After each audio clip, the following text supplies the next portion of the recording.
Autumn, 480 BCE, Delphi, Greece. The mountain air hangs thick with incense and whispers. Pilgrims climb the marble steps of Apollo's temple, their sandals scraping against stone worn smooth by centuries of prophecy. Inside, the flicker of torches dances against golden statues, gods of sun and fate, watching as trembling Athenians kneel before the oracle. A deep hum rises from the inner chamber. The Pythia, veiled and shrouded in sacred fumes, begins to sway. Her voice, half human, half divine, pierces the silence. Wretches, why sit you here? Fly to the ends of the earth. All is ruin for your city, yet one thing shall not fall, the wooden wall. The envoys stare at her, confused, terrified. The sound of her words echoes like thunder in the marble halls.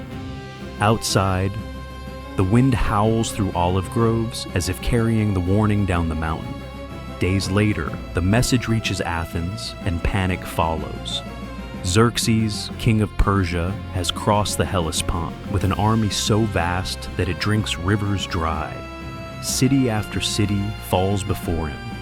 Now, his eyes are fixed upon Greece and upon the proud city of Athena herself. In the agora, the people gather. Voices clash like bronze in the air. The oracle said a wooden wall. We must build palisades around the Acropolis. A fool, no wall of wood can stop an empire. Then what did she mean? What wall shall not fall?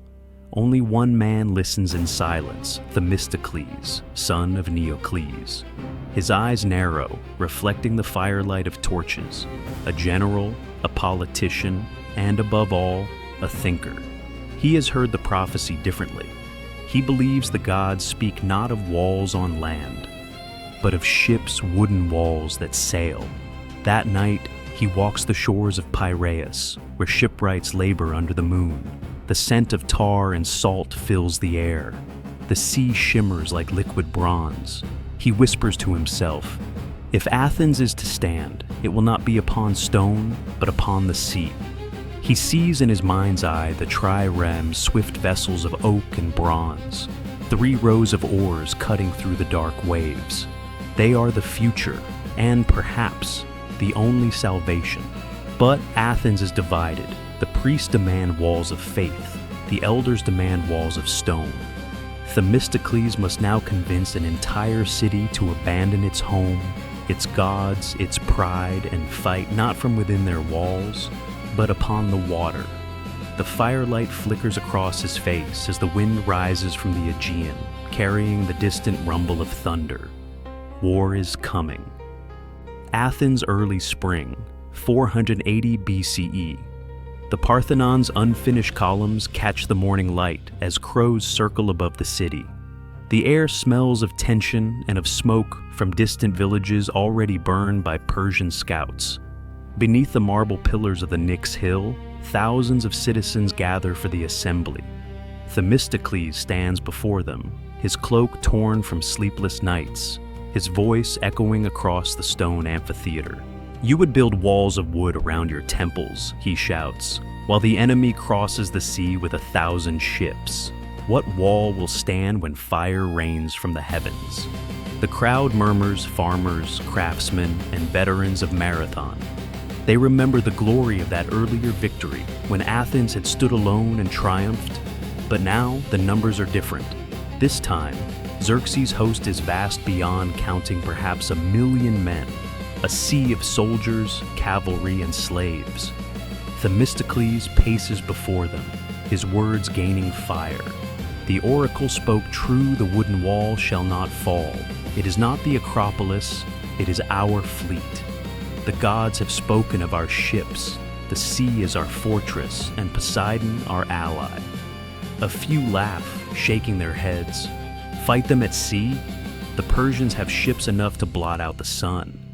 Themistocles turns sharply. Then we shall fight them in the shadows. The laughter dies. He reminds them of what he had done years before, convincing Athens to invest its new silver fortune from the Laurion mines into building triremes. long, narrow warships powered by 170 rowers, their bronze rams forged to shatter hulls like eggshells. Each ship is a weapon of precision and speed, the embodiment of human strength and rhythm. Themistocles spreads his arms toward the horizon. We cannot outnumber Persia, but the gods have given us the sea-narrow waters, hidden reefs, the cunning of men who fight for their home. The Persians are mighty, but they are blind to the sea's deceit. The assembly hesitates. Then an elder speaks. And if we abandon our city, what remains of Athens? Themistocles' eyes harden. Athens is not stone. Athens is its people. Let the Persians burn the temples if they must, we shall return. But if we lose our fleet, there will be no city to return to. A silence follows, deep and trembling. The wind shifts, carrying the sound of waves against the harbor walls. Somewhere far off, a hammer strikes bronze, the sound of a trireme being born. The vote is cast. Themistocles wins. Athens will fight at sea. Days later, the city begins its transformation. Families pack what they can onto carts. Children cling to parents as columns of citizens march toward the ships at Piraeus, leaving their homes to the mercy of the gods. Priests carry statues of Athena to safety, while soldiers nail the city's doors shut. By dusk, the harbor roars with life, hundreds of triremes moored side by side, sails furled, hulls gleaming with oil. Rowers take their seats, oars poised like wings of a sleeping bird. Themistocles walks the docks in silence, touching the timbers as though greeting old friends. He looks out across the darkening sea and whispers, "Now, let the wooden walls rise."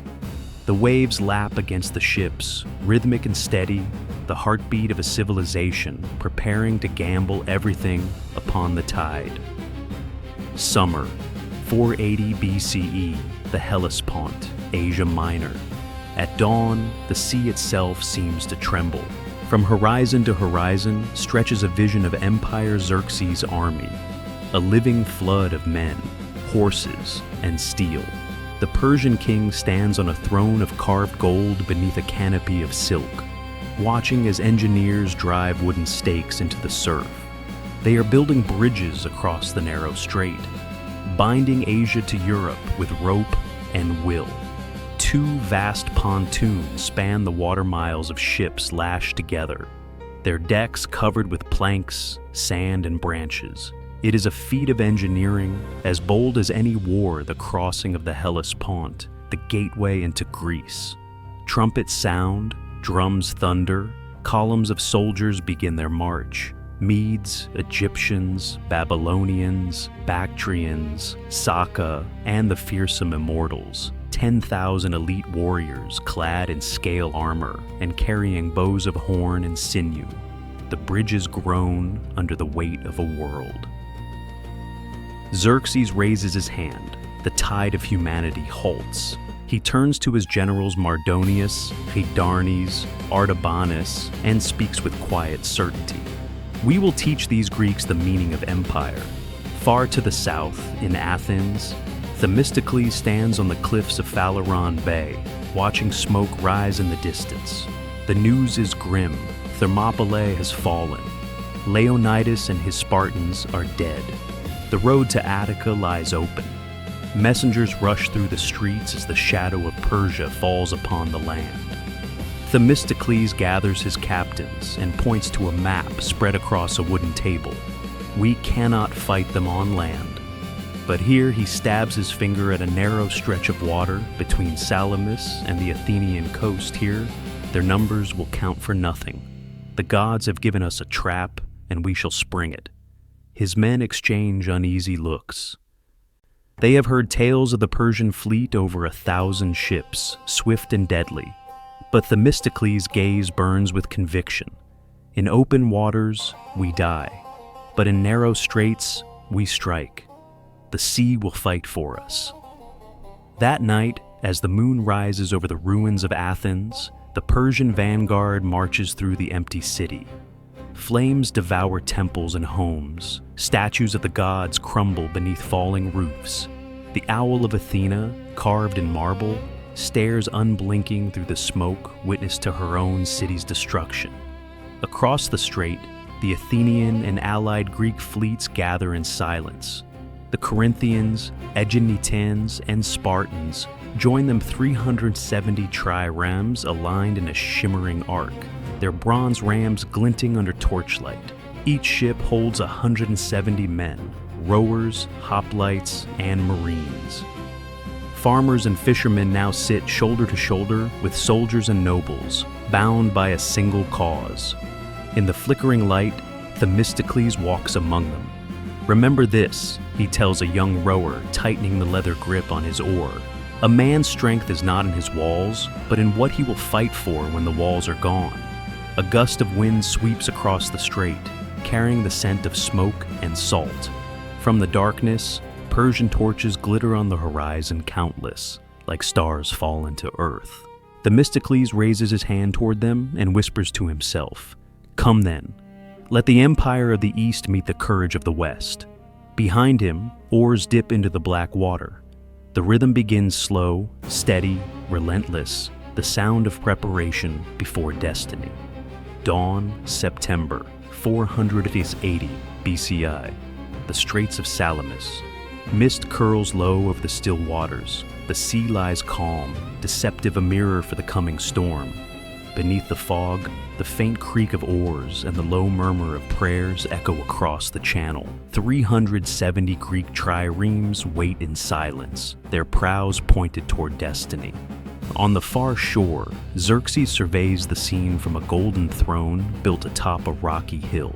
Behind him, standards of the empire flutter like tongues of flame, lions, suns, and winged bulls painted on silk. He believes victory is inevitable. The Greeks, he is told, are trapped like fish in a net, but Themistocles has prepared the net himself. As the first light pierces the horizon, Persian war drums begin to thunder. The sea stirs. From the fog emerges a vast forest of sails, the Persian armada, filling the strait like a rising tide. Rowers chant in a dozen languages. Bronze rams cut the water. From his flagship, Themistocles raises a bronze horn.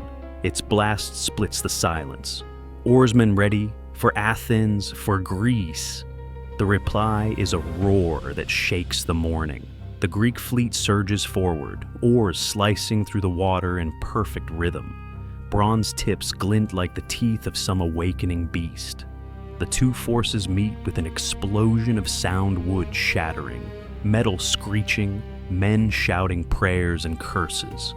Triremes crash headlong into one another, their rams driving deep into enemy hulls. The narrow strait becomes a chaos of splintered decks and bodies thrown into the waves.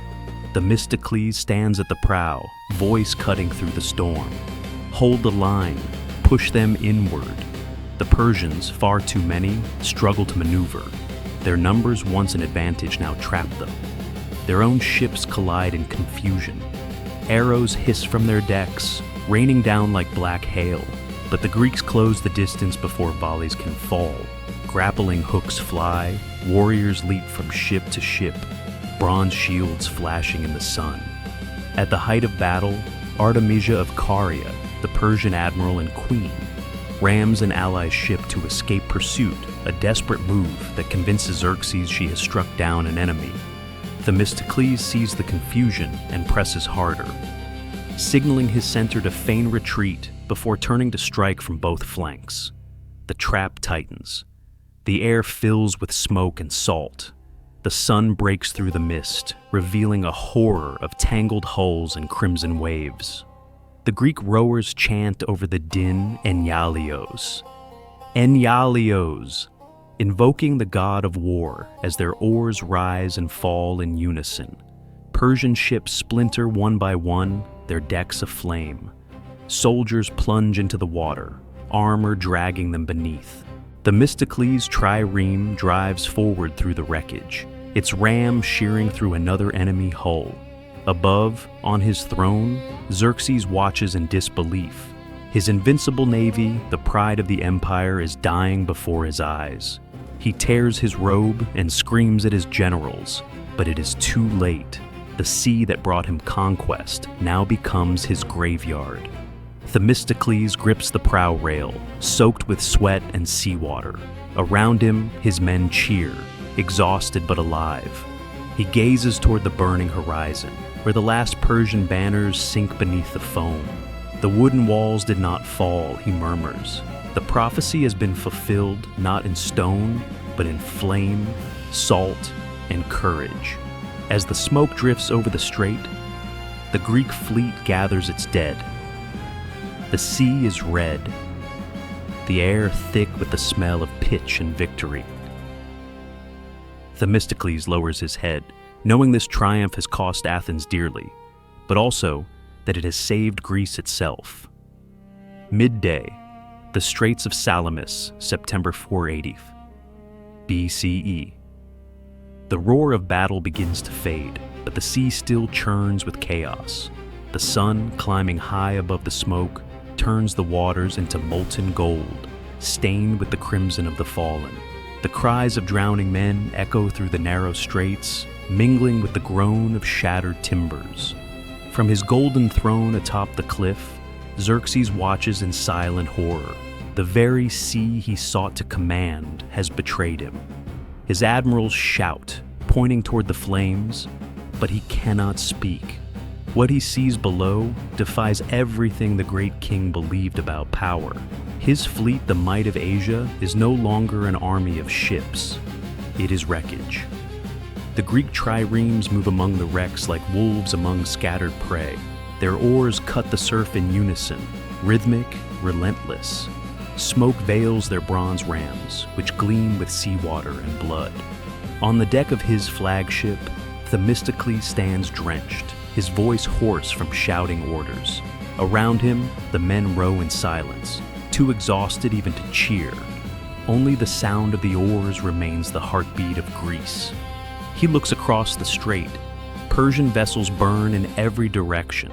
Some crash into rocks, others are swallowed by whirlpools of debris. The cries of Persian oarsmen fade as their hulls splinter beneath the weight of their own numbers. Themistocles lowers his head. So this, he murmurs, is what hubris looks like. Near the shore, Greek hoplites board a half-sunken enemy ship. Spears flash, shields ring, and one by one, the last defenders fall. Among them lies a young Persian officer, his helmet cracked, his eyes staring toward the rising smoke. He whispers in his native tongue before the sea closes over him, a final prayer, lost to the waves. Xerxes turns from the carnage. His general, Mardonius, kneels before him. "My king, we must retreat. The straits are cursed. Let us withdraw and strike from the land." But Xerxes says nothing. The wind tugs at his robe. In the distance, the remains of his once mighty navy drift, aimlessly sails torn, hulls aflame. 1,000 ships reduced to ruin in a single morning. Themistocles, standing at the bow of his trireme, gazes toward the Persian throne on the cliff. Though he cannot see Xerxes' face, he knows what the king must feel: disbelief, rage, shame. Themistocles raises his sword in silent salute, not in mockery, but in recognition of the moment. The tide has turned. Behind him, a weary helmsman speaks. "General, we have won." Themistocles nods, though victory tastes of ash. "We have survived. For now, that is enough." As the afternoon light wanes, the Greeks begin to gather their dead. They pull men from the water, friend and foe alike, binding wounds, whispering prayers to Poseidon and Athena. The smell of pitch and smoke lingers as the waves carry fragments of ships onto the rocky shore. By sunset, the strait is quiet.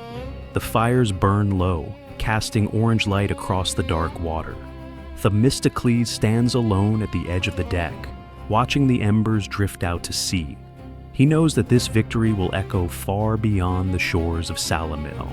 Persia's dream of conquest has been broken not by walls or gods, but by the will of free men. The wooden walls have held, and with them, the fragile hope of Greece. As the stars emerge, the oars fall silent. The men rest their heads on their arms, their breath slow and even. Themistocles looks toward the horizon, where the smoke fades into night. Athens will rise again, he whispers, and one day, the world will remember what was won here. The sea answers only with the soft sound of waves against the hull, the eternal rhythm of history itself. Athens winter, 480 BCE. The city lies in ruins. Charred beams stretch across blackened courtyards. The marble of the Acropolis is cracked and scorched. The scent of smoke still lingers in the cold air. Yet, amid the ashes, life stirs once more. Families return, carrying the faint laughter of children through the empty streets. The people of Athens have come home.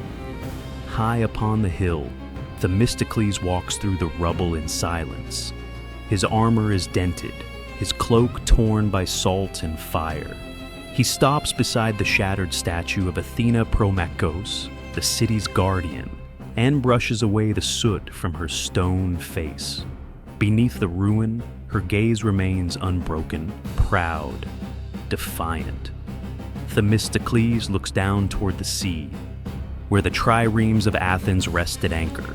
Their hulls gleam in the winter light, repaired and ready. The wooden walls still stand, their planks scarred by war, but alive the vessels that turn prophecy into salvation. He remembers the voice of the oracle. Only the wooden wall shall not fall. Now, at last, he understands. The gods had spoken not of timber or palisade, but of the spirit that builds them, courage shaped by human hands. Weeks later, across the Aegean, news spreads. Xerxes has fled to Asia, his empire shaken. The remnant of his army remains in Greece under Mardonius, but its strength is broken. The tide has turned, and with it, history. At dawn, Themistocles addresses his men for the final time before they disband. They gather along the shore, faces lit by the rising sun.